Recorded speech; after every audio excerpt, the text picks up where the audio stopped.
Hi there, this is the USA Severe Weather Network, and we are going to take a look at the hurricane outlook for 2020 in the Atlantic Ocean. So you may have already known that the Atlantic hurricane season is predicted to be quite active, and that's definitely been in the headlines lately. The season runs from June 1st to November 30th. We've already had Tropical Storm Arthur in the Atlantic, and it passed near the Carolinas, actually.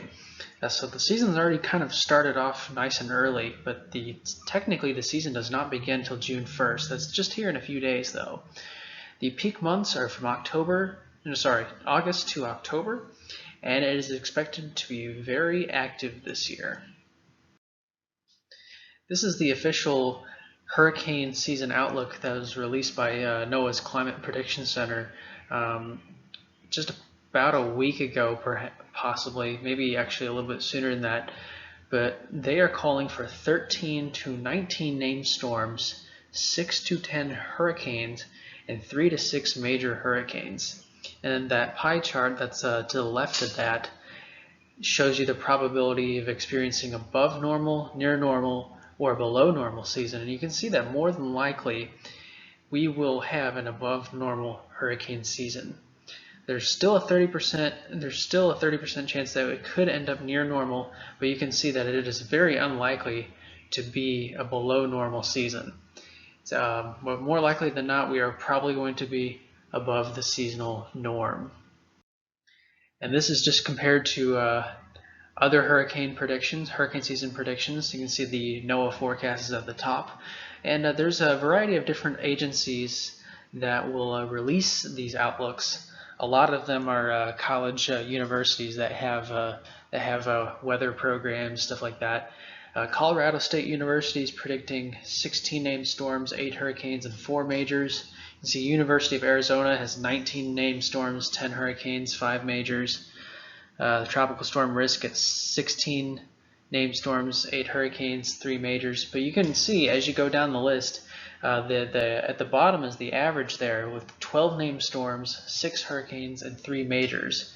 That's our approximate average for a typical season. And you can see that all of these predictions are essentially ranging from just slightly above normal, to way above normal. Most of them are leaning towards a hyperactive season. Now we're going to talk about the whys. So there's a lot of factors that come into play when it determines how active a hurricane season is. But one of the most critical factors is how warm is the seawater going to be across the area. This is a look at the current sea surface temperatures as of May 23rd, and you can see that they're already pretty warm. They're extremely warm for this time of the year. We already it looks like the legend kind of got cut off there, but basically we are looking at 70s to even 80s in the Gulf of Mexico, the Caribbean especially, and parts of the western Atlantic Ocean already are running way above normal for the sea surface temperatures. And this is around the time of the year that the waters start heating up everywhere. And so whenever your sea surface temperatures are already this warm, that means there's plenty of room for these, plenty of time for these waters to continue to heat up. And so that is very concerning. Another big factor here is that we are headed towards La Nina. It's not officially been declared that we are in a La Nina, but here pretty soon we probably will officially be in it. You can see this is a graph of the Nino 1 and 2 and a 3.4, and neutral conditions, right there at the 0, that would be completely neutral. And we've been in a kind of neutral for a while,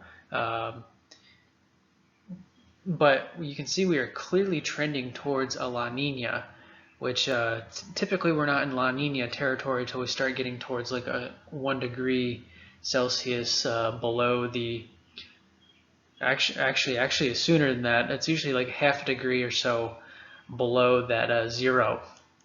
So you can see there that we are definitely approaching La Nina territory. We're actually it's almost like we're in a free fall right now with the Nino index.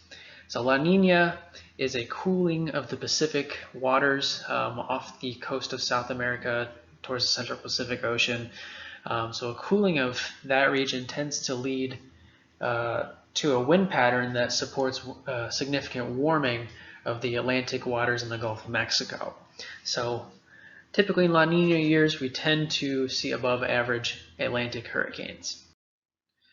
And some other factors that have been cited by NOAA and other forecasting agents, that they're expecting weaker vertical wind shear, weaker trade winds over the Atlantic. When you get weaker trade winds over the Atlantic, it tends to be less disruptive to swirling storms, and that's what a hurricane is. It's a big, giant, spiraling band of thunderstorms.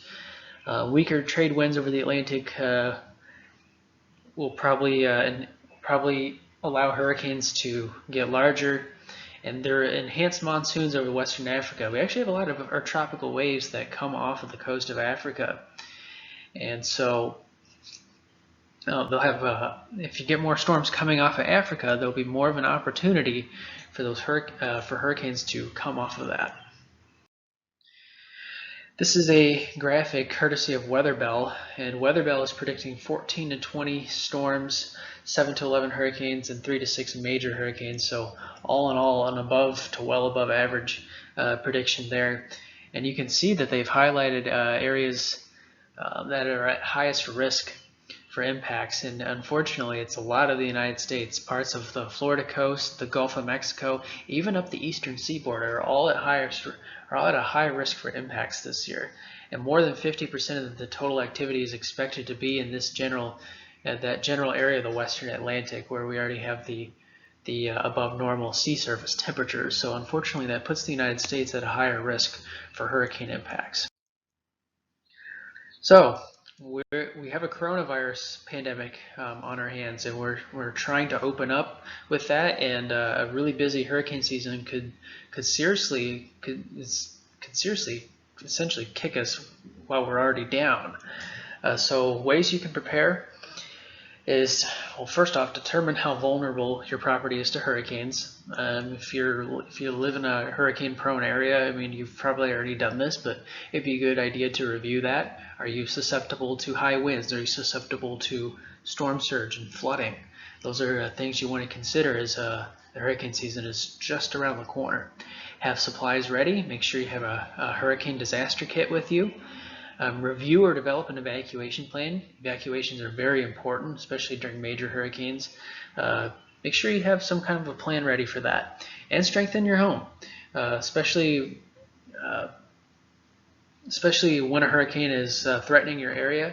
A lot of people board up their windows to try to reduce damages. There are many ways that you can strengthen your home and do other things to make you more prepared for this hurricane season. And if you visit Weather Ready Nation, they have a whole list of stuff. We just went through Hurricane Preparedness Week on Weather Ready Nation earlier this month, so they got a lot of useful tips there. And then, of course, stay tuned to the USASWN page. We will continue to provide tips and other useful insight on this hurricane season as we go through this week. And that's just a little glimpse at the outlook for this year, and we'll see you next time.